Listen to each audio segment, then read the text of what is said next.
Mbak Tejo, makna dari fenomena ini apa, Mbak? Dilihat dari budaya. Kok bisa, Mbak, ada orang kunci rambut viral gitu loh? Gini loh. Gimana Mbak? Orang kalau lagi pusing, orang jujur aja bisa viral. Nah, ini orang tuh jujur kan biasa kan, tapi jadi tontonan tuh sekarang orang jujur. Nah, sama aja ngunci rambut udah biasa, tapi karena dia sambil mermeleknya itu. Coba Mbak Tejo. Ada.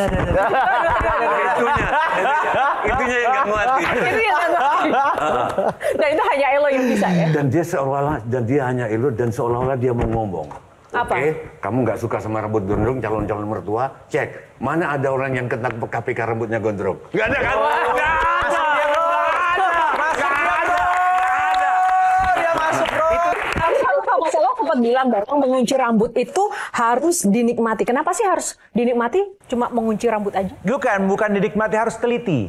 Ya, harus nggak boleh. Kalau aku nggak suka ada yang bolos-bolos gitu, ngerti nggak sih? Ada yang madol-madol, ada yang keluar-keluar. Harus bener-bener begini.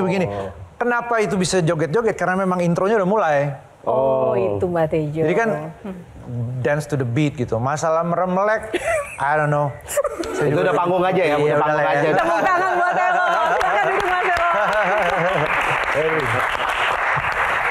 Aduh, perkara kunci rambut kayak kita butuh hiburan banget. Iya. Gian sekarang. Boleh dilepas dulu nggak nih? Enggak. Segmen pertama harus pakai rambut. Wow. Nggak biasa fake gitu kayak pejabat soalnya. Waduh. Kita mulai dari Bang Elo tadi. Ya.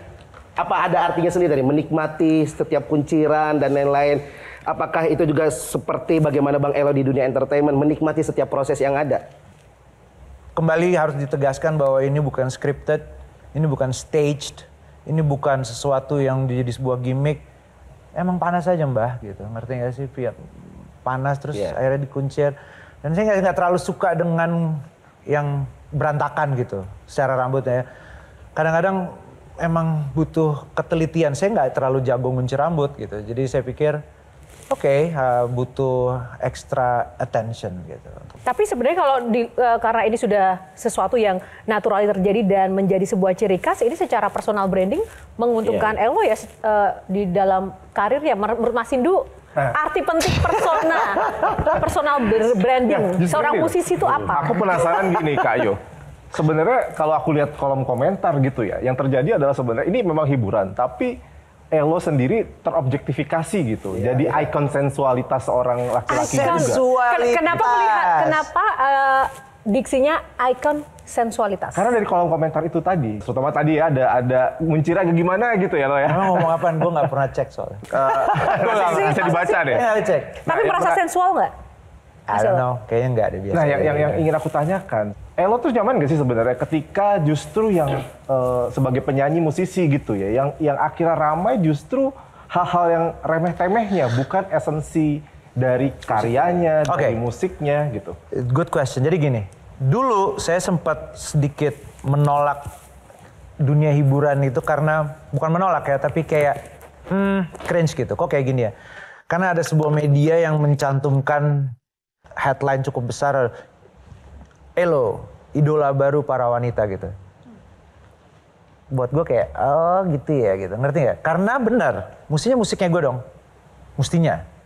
Tapi karena itu yang di highlight, akhirnya jadi kayak terstigma. Iya, whatever lah, saya nggak tahu. Tapi yang pasti saya ngerasa nggak nyaman karena yang tadi lu bilang, maksudnya musiknya gue yang musik itu. Tapi makin tua, makin dewasa, makin bijaksana. Kalau memang jalannya itu, so be it. Nggak nolak, nggak deny, tapi ya bisa dibilang seneng, lebih seneng kalau karyanya sebenarnya gitu sih. Jelajahi cara baru mendapatkan informasi. Download Metro TV Extend sekarang.